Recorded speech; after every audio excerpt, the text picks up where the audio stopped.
And I'm going to turn this over to Judy. She will be talking to you, and Hannah will be either talking or demoing the proper use of a white cane.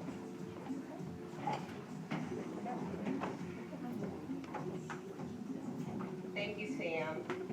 My name is Judy Hartley, as Sam said. I'm an orientation and mobility specialist, and I work with people who are blind and visually impaired, and I teach independent travel in about a 6-county area, and I'm always happy to be here at the Akron Blind Center's White Cane Walk.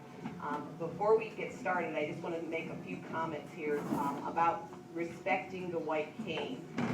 Please do not text, do not text and drive when you're out on the roads. If you see someone who's crossing a street using a white cane, please afford them the opportunity to make it to the curb before you decide to drive. If you drive across the front of someone who's crossing or behind them, it's very frightening, and it just takes a few extra seconds for you to wait until that person has crossed the street. And when you see someone walking down the street, please respect them. Give them a little extra space, a little extra time, and respect the white cane because that's their means of mobility.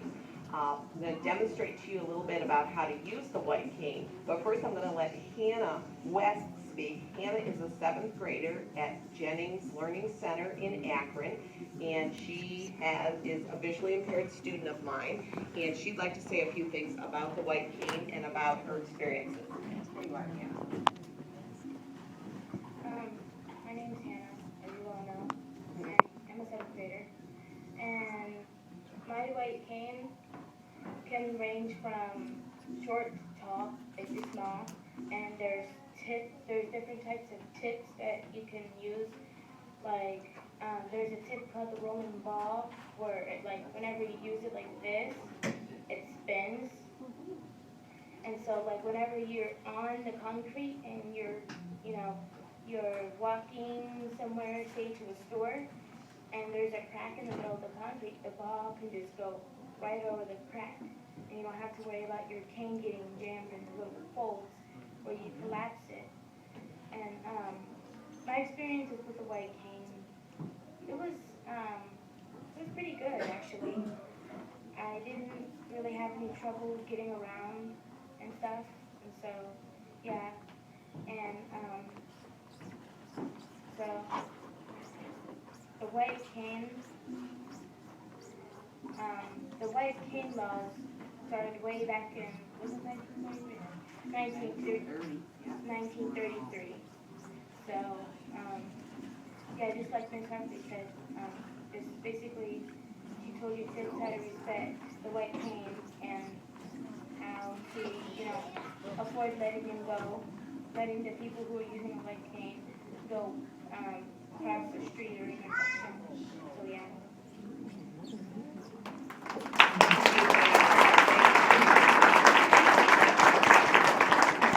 Hannah recently had an incident occur at her middle school where one of fellow students accidentally stepped on her cane. So again, we made an announcement at the middle school for the students there to respect the white cane too. So it's not just out in public, it's on the streets, it's also in the schools. Okay, Hannah and I are going to show you now the proper way to use the white cane. You're going to hold it in either your right or your left hand, and let's sort of center it in the middle of our body. And we're going to want to swing the cane the width of your shoulders plus an additional inch or 2 on either side. You can tap it or you can drag it like Hannah is doing. And Hannah has a high mileage tip. I have a ball tip on my cane. And when you walk with the cane, you want to make sure that the cane is opposite the forward foot. So when you step with your right foot, the cane swings to the left. When you step with your left foot, it swings to the right, just as we're demonstrating here, if you can see. The cane will give you tactile and auditory information about what's in front of you, and that's how someone who is visually impaired deciphers their world, because they generally cannot see the obstacles or drop-offs, but they're going to feel them and they're going to hear things that they contact. So I'm very pleased to see everyone here. Thank you so much for coming. Enjoy this challenging experience.